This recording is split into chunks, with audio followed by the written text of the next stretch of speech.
everybody, and a very warm welcome back. Today, I have the great honor and pleasure to welcome Dave Frankel from Inner Groove Records. Dave, it's a great honor to have you here. Hey, thank you. Happy to be here. Dave, for those who don't know you, maybe you introduce yourself a little bit. Sure. I'm Dave Frankel. I'm the owner of Inner Groove Records, which is both an independent vinyl only store in the suburbs of New Jersey, right outside of Philadelphia. And I'm also the owner of our little boutique label, Inner Groove Records, which we just did our first release. Yeah, Inner Groove Records was founded last year. Well, no, And the store has been there since 2015. yeah, but the record label was founded last year, correct? Yes, I started the label last year. Exactly. Perfect. So your first release was an absolutely stunning release for Thank me you. because you re-released Lim Taylor's "You Hear Me Knocking." How did that happen? A little bit of luck. um, I'm a fan of many genres, but I have a short list, I guess, of probably, well, it's not so short, probably 200 or so funk and soul kind of gems that are sort of lost pieces from 68 to 75, and Lim was one of those records. Um, we were lucky enough to obtain an original copy in a load that we bought from a customer and made my day. So I got home, listened to it, and I'd never heard it on vinyl before. I'd just heard some of the YouTube clips out there and kind of fell in love with it from that. When I was able to spin it here at home, I was just like, oh my God, this record is a funk monster. How does nobody know about this? Um, so I did some research, and at the time, I could not locate anything about Lim Taylor, um, who you may know is the fourth son of Mabel John, who was one of the Ray Charles's backup singers.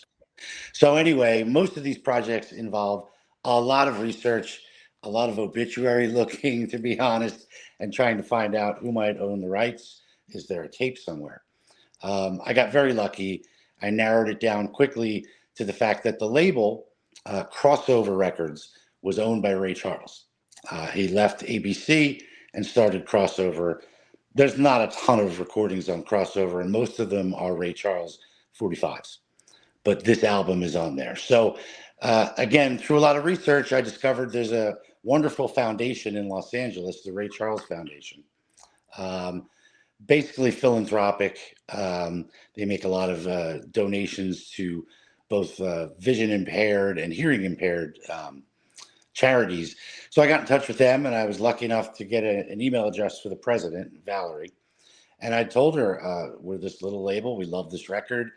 Crossover was raised. You own the rights. And she got back to me and said, yeah, we do own the rights to it. And I believe we have the tape. And, I was just like, oh my gosh.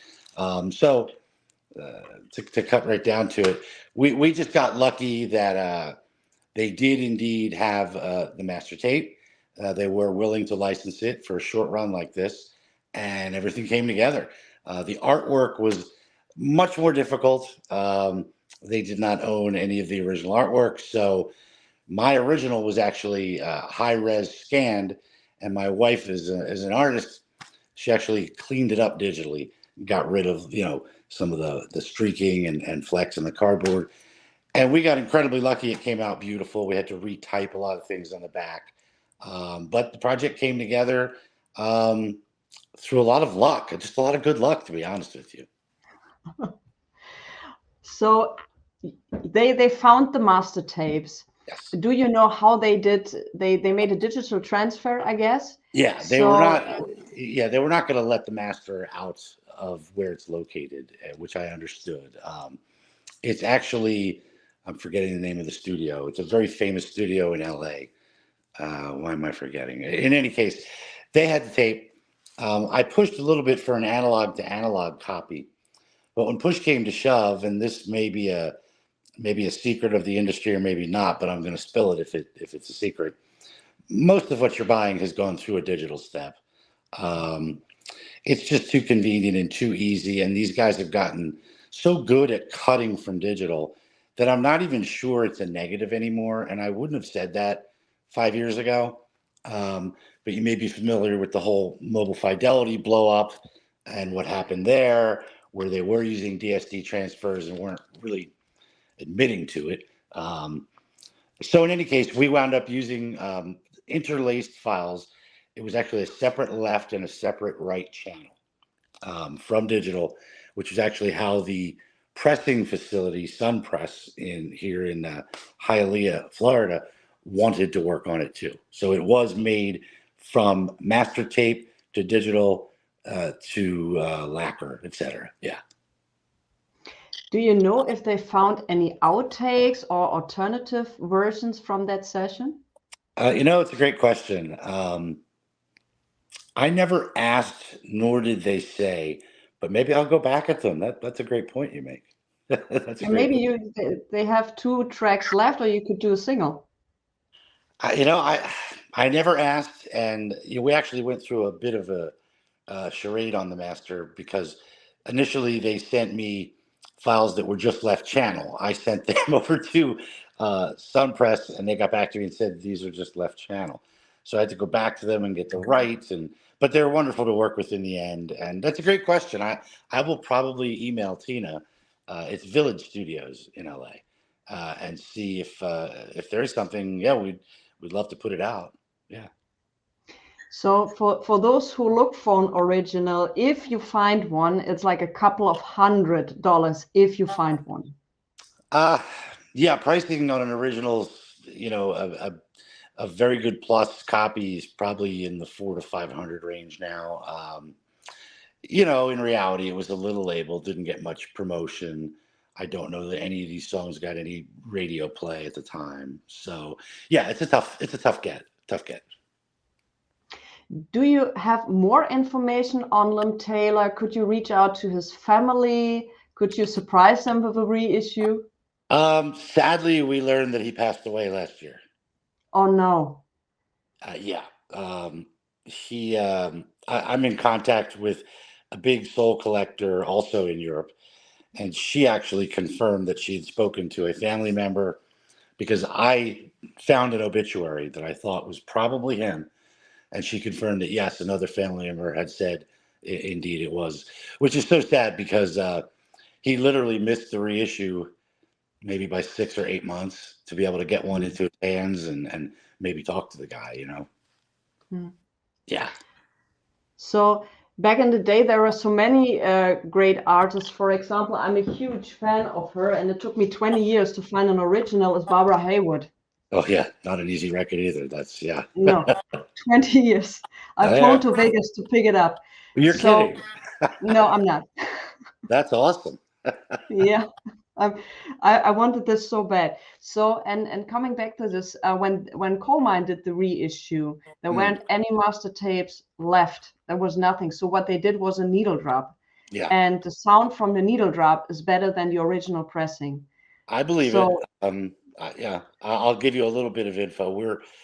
I've got 3 other projects, kind of all hopefully coming together at this point, and there's a decent chance that one for sure will be a needle drop, and I've already done the process, and the files came out amazing. I can't believe how good they came out. So yes, it's possible.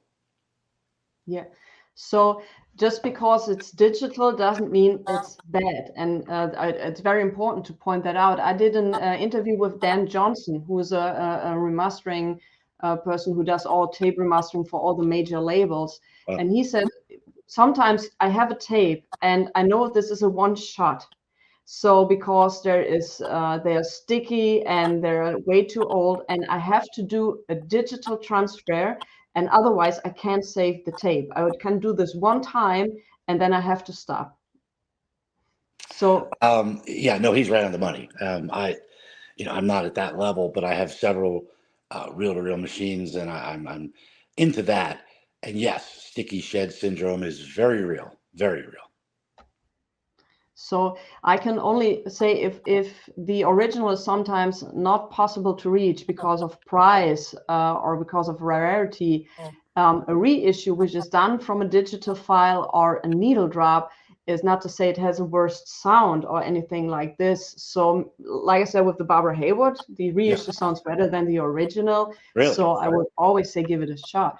Well, I compared when I received our test pressings, I compared the test press right to the original that I have. And almost unbelievably, I thought that the original maybe had a little bit more spaciousness to it in a sense, but I thought our reissue actually had almost a wider soundstage in a sense. Instruments seemed a little further pressed out, and it was pleasant. It was good. So, look, you never know what can happen, and a lot of these guys, like I think you said, Dan, his name is. These are experts, and they can make a lot of things sound very good.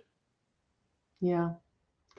I'm so happy that you choose, because I'm into soul and disco, and having like rare soul albums being reissued Yeah. is a pain in the ass because it's not being done. You have a Kind of Blue, like a couple of hundred versions and reissues. Yeah. Led Zeppelin reissues, tons and tons and tons. But when it comes to soul and disco, it's so hard, and that's why I was so pleased to finally see a label doing this. Oh, that's awesome. Thank you. Well, the next, we're not stuck just doing one genre. There's Mhm. another project I'm working on that's straight up 70s progressive rock. Perfect. But I will say the three that I'm closest with in terms of actually getting it over to be pressed are all funk soul, and you're going to drop your jaw when you see what a couple of them are. Yeah. Oh, can you give us a little hint? Well, the one that I thought would come first is probably now going to come last, so I'm going to put that on the back burner. I don't want to, it's hard because in one case the licensing agreement is signed, the other two we're still going back and forth on number of physical units and this and what have you. I don't know. It's hard for me. I'd love to tell you, but I don't know that I'm really in that position yet. I'll say one of them is about as rare a soul / jazz record that exists. Originals go for thousands of dollars, and somehow, by the grace of God, I found the guy's son. So, Wow. yeah. I'm actually supposed to talk to him more later today. So, in so many cases, the original, these artists are either 70, 85 years old, or they're sadly, no longer with us. So a lot of this work really centers on trying to find, who might be a rights holder on this obscure, they pressed 1,000 copies in 1971. So you can see for every project that kind of comes together and, oh gosh, I think we're actually getting this done, there's at least 200 that I'm just dead end with. There's just nowhere to, nobody's emerged as a likely licensee, and we're not going to do anything that isn't licensed. How can I imagine a licensing process? So you go to the rights holder if you find them, and sometimes if it's a family estate, I can imagine it's more difficult. But how can I imagine this process?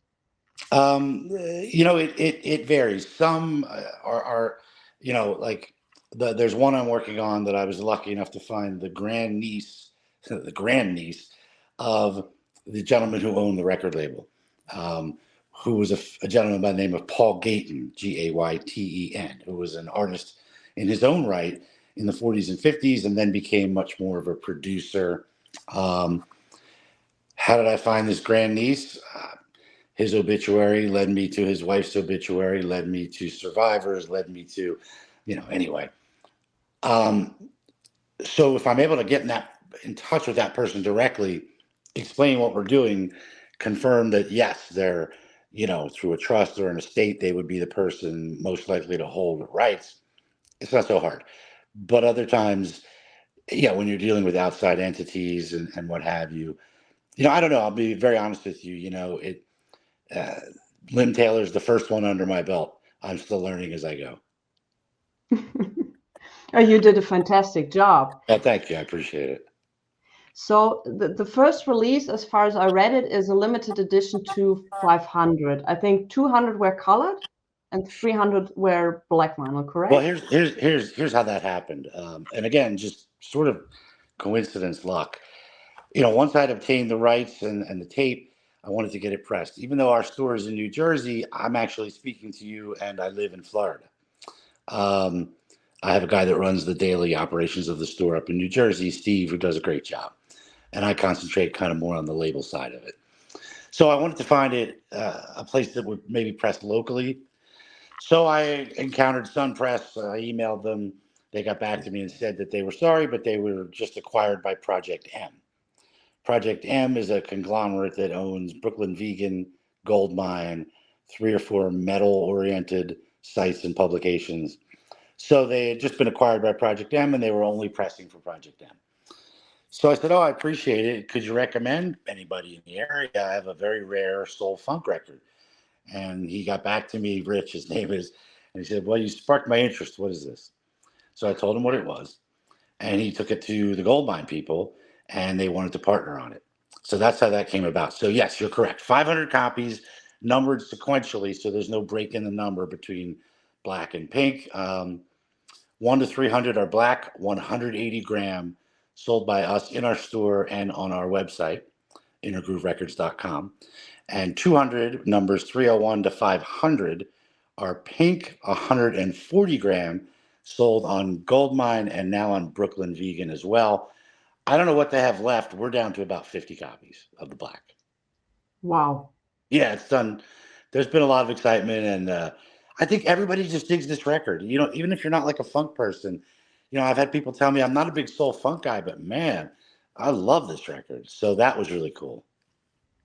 Yeah, because on YouTube you don't find the whole album. You find like 2 songs from that album. It's that rare. So, and I was hoping when you did the release that at least on Spotify or somewhere that I could download the album and listen to it entirely, but that's Mhm. also not possible. So actually my only chance to listen to this album is getting an original for a couple of $100 if I find one, or get your reissue.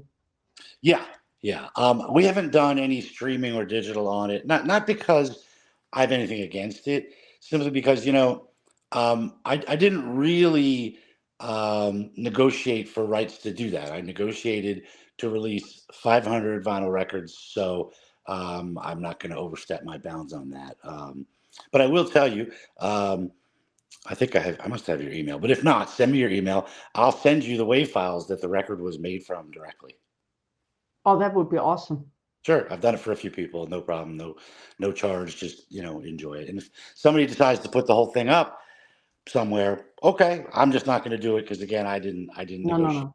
It's just get, everybody's getting in huge trouble doing this. This is- That's why I don't mess with any of that stuff either. A, I yeah, have no real love for it, and B, I'm just not. Uh, yeah, it's not my forte.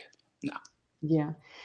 Once the 500s are gone, your Yeah. licensing ends with 500. Is there a chance for people to get a record afterwards? Maybe you do a repress. There's always that possibility. We'll see where it goes. I don't think I'd have any problem doing it if the need is there. Sure, and maybe we do it just to differentiate in a different color or splatter wax or something. I mean, I'm not really against colors or splatter, but I'm kind of an old school guy. Like, I'd rather have black 180 to be honest with you. That would exactly be my next question, because there's always these legend, at least from back in the day, from the 70s, and especially when you have records with metallic look, like gold metallic, silver metallic, that they are more noisy. So I was surprised to hear that, but I've talked to some owners from record plants that told me that the material nowadays is way better than back in the day. So colored vinyl is almost equal to black. No, I think they're right. It's picture discs that you want to avoid. Those are Yes. Oh clearly my God. inferior. But they tell you, even, I mean, if you look even at the packaging back in the 70s and 80s, most of them on the back will actually have a disclaimer telling you this is not going to sound as good as the non-picture disc version. But they're right. There are a lot of colored that I own, and I don't hear a sound difference. I just think it's gimmicky, a little bit.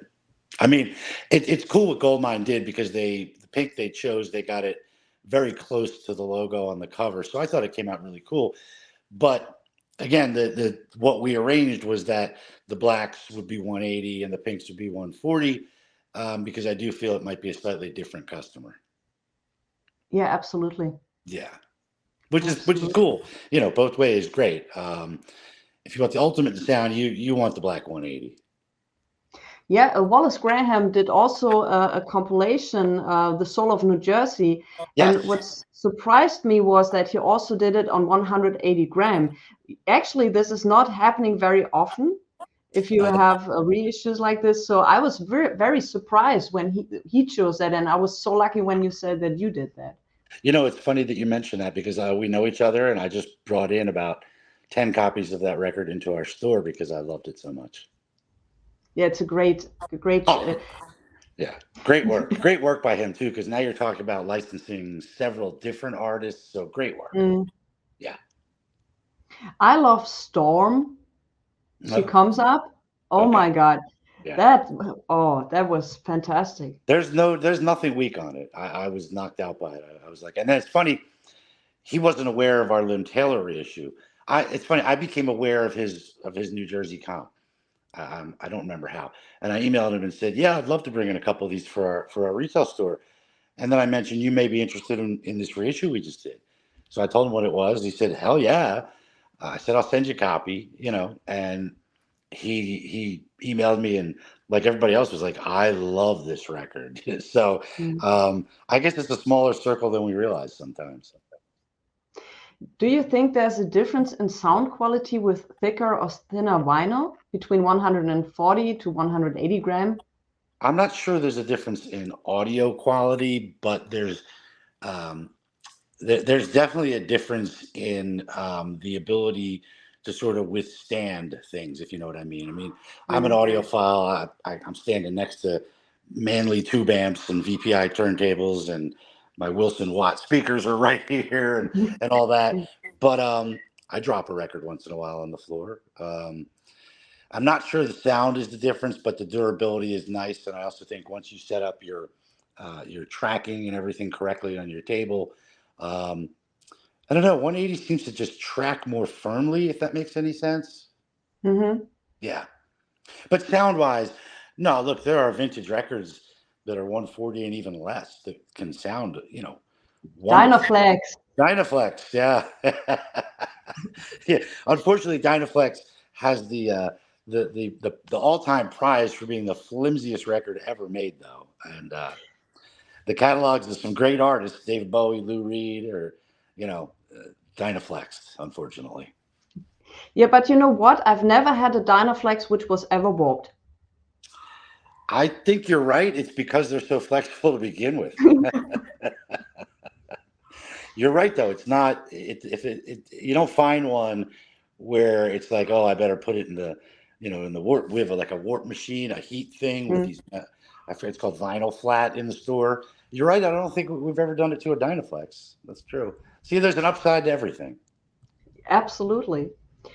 Dave, do you have some Grail records in your collection? Of course, my collection here at my house is about, I don't know, 6,000 or 7,000 plus whatever's in the garage that I haven't gotten to. I have a lot of jazz grails. I'm a big Blue Note guy. So, yeah, I have a lot of first pressing, mono, Lexingtons, etc. Those are probably my most prized possessions. Sonny Rollins. I love Jackie McLean. To me, the most underrated saxophone guy. I put him right there with Coltrane. McCoy Tyner, a lot of Blue Notes. And there are some other things that might surprise you that I consider sort of grails. There's a few things reggae wise that I have. I have some dub plates and what have you that are incredibly rare. I met a gentleman 6 years ago in the store, Mr. Ian Johnson, who managed and ran the Trojan store in Brixton and was now living in New Jersey. and had brought his whole collection with him when he moved to New Jersey 25 years ago, and was now 78 years old and liquidating some of it. And he brought me in a box of stuff that I can't even describe to you what was in there. So we had a really nice relationship for about a month. He brought me a box in every week. I didn't even look at what's in there. I just gave him the same amount of money he asked for each box. And some of the things in there are things I'll never part with. Yeah. So I know you're looking for titles, but when you have this many pieces here, gosh, it's tough to say, but a lot of incredibly rare reggae stuff, and yeah, the Blue Note stuff is very, very close to my heart. In Europe, we have now a kind of discussion about pricing of original pressings, that they kind of skyrocketed. Do you think that there's a pot like Led Zeppelin, Dark Side of the Moon UK first pressing is now between $1,200 or $4,000? And like, Really, I've never seen it that high. $4,000? Yes. Wow. Most of the first UK Dark Sides I see sell 600 to 1,000, but I don't know. Maybe I haven't seen one in a while. I'll let you finish your question, but I think I know how I'll answer it. So what is your opinion about the pricing, especially for rare records? Do you think that they will go down in some time, anytime soon or ever, or do you think they will keep up? I think you have to look at it as any other collectible. In the 70s and 80s, baseball cards and sports cards in general were very hot. And then we had the Ken Griffey Jr. Melee, which for people who don't know about it, basically one of the trading card companies lied about how many they made and blah, blah, blah. And, you know, the whole hobby went to hell. Now you see it's crawling back. Look, the things that we collect are not going to be the things that's my DA converter going crazy. Hold on. All right. The things that we collect are not the things our parents collected, are not the things our children will likely collect. So will records always go up? No, of course not. Elvis Presley's a great example. Are there any Elvis records worth any money? Yeah. The first LP without the first LP without the song titles on the front and the Sun singles. That's it. Well, the rest of it used to have some, collectability and value. So no, I don't think it'll continue to. It won't always be worth X and Y and Z, but certain things like, Floyd, Zeppelin, Beatles, there's always going to be a market for that. Have prices gotten out of hand? I think in some cases, yes, but I also think that look, a lot of things are at the point where we're really talking about dwindling numbers in good shape. Right before I got in this call with you, I picked up 2 Nina Simone records from somebody I know here, and I've never seen them in this good a shape ever. Will people care about Nina Simone in 100 years? Gee, I don't know. But when you're talking about prime examples, I mean solid near mint, I think those will always go up. I think great condition should go up, deserves to go up. What I don't understand sometimes is when you have a current VG copy of Metallica Ride the Lightning is worth $80 or something, and I don't understand that. I understand a near mint one being worth 200 though. So for me, it's all about condition. I don't collect, and I don't understand collecting things in less than VG plus or better. So I think that pricing is fair. It's some of the lower end copies that get decent money that really surprises me. Yeah. But it's also, I think, with the Robert Ludwig mix of Led Zeppelin, like many people go crazy for, and even a VG copy goes for like $300 a VG copy. We've sold a few. I'm not going to lie to you. We've also sold a near mint for probably only about 600 because it was maybe 3-4 years ago before the craze really got nutty on the RL cut. Look, it's a great cut if you have a great system. It'll knock your socks off. There's a few white label promo RLs I've seen that are going for crazy money. But then again, how many white label promo first Ludwig cuts are still out there, right? Can't be that many. Yep. Yeah. So it's kind of a specialty item. Yeah. The funny thing is Ludwig cut most of the Houses of the Holy they're not worth anything special. Yet every once in a while, I'll see somebody on Facebook Marketplace or elsewhere advertising their rare Robert Ludwig Houses of the Holy for $400. I'm just like, wait a minute. Yeah. Okay. So in conclusion, we say if you have like VG Plus near mint record, which is not so common, a rare record, the price will go up. Well, no, I think if you're not in that at least VG plus category, I don't see why the money should be huge unless it's Yep. uber rare. You Yep. know, who wants to play a crackly copy of anything? People who love Zamrock, for example, or Fela Kuti. Well, I'm very into a lot of the Nigerian stuff. Yeah. There's a band called Blow, BLO, and the Funkies. Mm. You can't find those originals. They're Nigerian and they don't exist. But there's a couple labels, there's Analog Africa and PMG, I think is the other one, have done an amazing job reissuing these things. You're never going to find originals of artists like that in good shape simply because of the countries they were made in, the living conditions, the heat conditions, right? It's just, you're not gonna. So that's probably worth every penny if you find near mint fella stuff. Yeah. Yeah, and also you have to consider near mint Fela stuff also means that you see some ring wear because otherwise it's okay, because I've heard that they use the sleeves sometimes to shut down the window or to make sure that yeah, I don't know, from some repairing for the house. I've seen a Zamrock record, I think it was Witch 2. The cover was totally beaten up. There was just a tiny little bit of the original cover left. The Wow. record was warped as hell. It sounded like you were in a sandstorm, and it was $500. Yeah, yeah. See, that I don't quite understand, but to each his own. Yeah, absolutely. Yeah, yeah. So that's just. I mean, That's pricing in general. We I will say this: we've actually in the store lowered some prices over the last 6 to 12 months, simply because Steve and I had talked about the fact that we couldn't believe. I'll give you an example: Fleetwood Mac Rumors. You know how many of these are out there? That's a $15 record all day long. People selling it for 25 and 30 and $35, out of their minds. There's so many of them.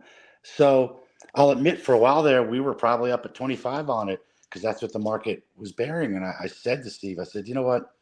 Put it back to $15. We get these in every collection we buy. Makes no sense that it should be a $30 record. I do think you're going to see some of that. You know, some of these more common, huge titles, Supertramp, Breakfast in America. That, again, it's a $10, $12 record. There's so many out there. You should not be paying more than 15 tops. I think you'll see some prices starting to tumble with that stuff, but I think the rare, the cream of the crop, the audiophile, the odd, that'll probably stay, I think where it is in terms of pricing. Yeah. Yeah, absolutely. I think so too. Because the Barbara Haywood, I won't find this record for $20 on the dollar bill. No, you won't. Well, unless you get very, very lucky. Very lucky. Yeah, they were pressed, I think 500 in 1970, and 30 are known to be in existence. Wow. Yeah, that's tough stuff. Yeah. Tough stuff. That's a great find there. Yeah, and you flew to pick it up. Wow. Yes, because the guy said, I'm not shipping to Germany. And I said, okay, so what we going to do? And I said, no, then I can't sell it to you. And I was like, are you crazy? I'm looking for 20 years now for this record, and it's in a very good condition. So I said, you know what? I'm flying to Vegas and pick it up myself. I love that story. That's great. Yeah, that was a trip. That was a very interesting trip. But yeah, those are the rare things. My holy grail is the Topics Giving Up. This is from the TSG label, which was in the late 70s, a tech scam label. Yep. This record, this is always, it's horrible. I can't find it. That TSG is the one. They have 2 or 3 that are just impossible. I can see the cover, but I can't remember the name of the artist. It's like a woman's face on the front. Yeah, they always have a woman's face on the front. This is Badass from TSG. This is a great one. I have to put glasses on to possibly see that on my iPhone here. Oh yeah, wow, yeah, I know that's a crazy label, and a lot of those tax scams I Yeah, find Guinness records every once in a while here. They yeah. must have been in the South because I never found them up north. But now that I live down here, I've run into a couple of Guinness records. They must have been like Florida or Georgia based. But it's interesting. And I'll buy a tax scam record, even if it's worth nothing, just to have it because they're so interesting. Absolutely, you find some crazy stuff on there. Yeah. So most of the time, the music on it is absolutely fascinating. Yeah, it runs the gamut. I have a country one that I'll never listen to it, but it it's tax scam, and I just put it in my oddities section. Yeah, Yeah. Oh, that's fun so stuff. great. That's what makes the hobby so much fun sometimes too, though. Yeah. All the weirdness. Yeah. Yeah, and often you find very cheap records, and they have great material on it. So just because a record is expensive doesn't mean it's been good. You also find some great stuff on cheap records. That's very true. Have you ever heard of Damien and the Criterions? Mm-hmm. Okay. Well, they were in Atlantic City, and I used to live very near Atlantic City. I found all three of them. They're still in my Wow. collection. Are they listenable? Are they utterly fascinating? Oh, yeah. Yeah. Yeah. Yeah. It's like crazy synth work combined with Italian Giglio music. It's just words can't describe it. Is there some recommendations you could make for like three records you would say doesn't matter what genre it is, you could recommend for people out there? Uh, I'll give you, I'll go back to the Nigerian, the Funkies, Funkees. The album is called Now I'm a Man. PMG or PMC, I forget the name of the label, did reissue it. That's what I have. You'll never find an original. I think you could still find it on Discogs or on their site, probably for 30, I don't know, $40. Fantastic psychedelic Nigerian funk rock. Just a badass record throughout. Um, Gosh, that's so hard. Three. Um, in that same vein, the band Blow, BLO, another Nigerian, also, they have a couple albums that have also been recently in the last 5 years reissued. Amazing psych Nigerian funk, jazz, just reggae, combines everything. Um, and I'll give I'll say this because I'm a huge fan of what I believe is one of the most underappreciated artists in the history of music. And it won't be underappreciated to you, I bet. But I'm an enormous Gil Scott Heron fan.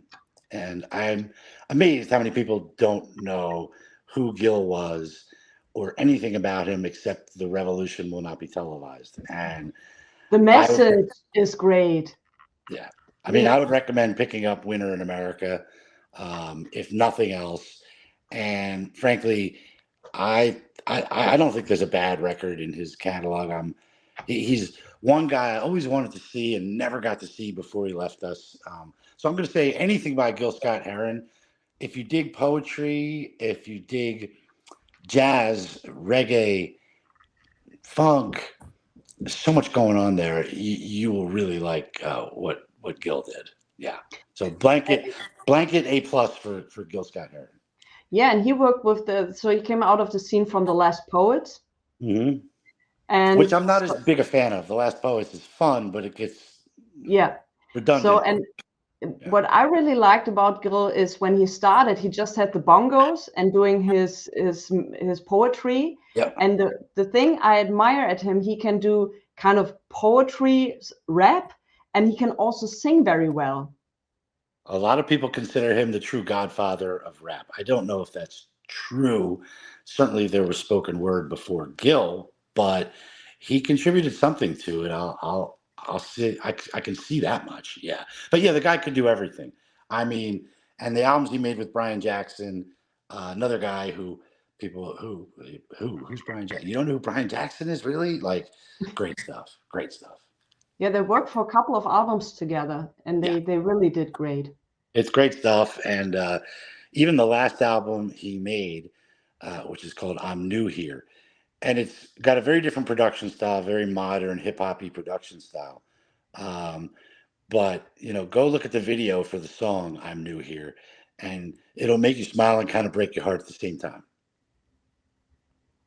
Yeah, but what I also think is that the stuff he made in the 70s is as relevant as it was back then as it is today. A lot could be said. Well, getting back to Liv Taylor, one of the songs that the last track, "The World's in a Bad Situation." Boy, that you know, the first time I ever heard that, it kind of rang true. Is if this came out today, it yeah, it makes perfect sense. And Yeah. yeah, we face a lot of the same social economic problems, especially among inner cities and what have you. And music is timeless. It really is. Yeah. Yeah, especially Awesome. here in America. I don't know about in Germany, but here we face those issues. Yeah. Yes, we've seen pictures in the news of the state where in Philadelphia, like zombie city, and where people living in tents, and all of this, that there's a huge crisis on that. Yeah. Well, I'm originally from Philadelphia. My heart will always beat Philadelphia, but yes, that city is one of many that have a lot of problems with open air drug market stuff. And Philadelphia just got a new mayor, though. She's a black woman, and she says she wants to clean it up. And I really, I'm rooting for her. Yeah. Wow. Yeah, these I are was tough just in times. Europe recently, but not in Germany. Unfortunately, I missed Germany, but I was just in Europe in October. We were in Greece, Italy, Spain, Portugal, and to me, America's, and I was not strictly just in touristy areas. America's far worse from what I saw. Okay. Yeah. Wow, yeah, that's a big epidemic happening, but also it's spreading also in Europe. I think every country has its challenges and its issues and its problems, and no country is perfect. No, that's true. But boy, we really like the south of France. I'll tell you that. Yeah, me Cannes, too, right? Cannes was beautiful. Wow. Yeah. Yeah, yeah, it is. Okay. Awesome. Dave, thank you so much for your Oh, time. thank you. Oh, before I forget, do you know when your next releases are coming out? I don't have exact dates, but in the calendar year of 24, I think we're going to have three if they all come together. I hope the first will be as early as April, but it's hard to say. Best thing is just follow along on our website, which is innergrooverecords.com. One of the pages you can click on is the label. It says so. The main page is more about the store, and if you click on the label on the tab to the left, that takes you to our releases. There you'll see a bunch of info about Lim Taylor and the ability to order it. And as we move ahead in these other projects, all that info will go up on the website. So it's the best place to check. I'm not the best at social media, but I try with Instagram and Facebook. I can't figure out TikTok. I tried, and I just Yeah, me I don't too. know It's how. horrible. I I can't don't know do how it. to. I can follow what other people are doing, but to actually post on it and have it, no, didn't work. Okay. So for everybody who's watching, I'll put the link for the store in the description so you Oh, can great. check out and order directly from the website, your Lim Taylor, as long as it's there. As long as it's there, I've got a couple copies behind me, and we're down, I think, to about 50 something right now. It's done really well, and it's been just a joy of a project, and fantastic to talk to people like yourselves. And we were blessed to get two write-ups in Goldmine magazine. Analog Planet wrote us up.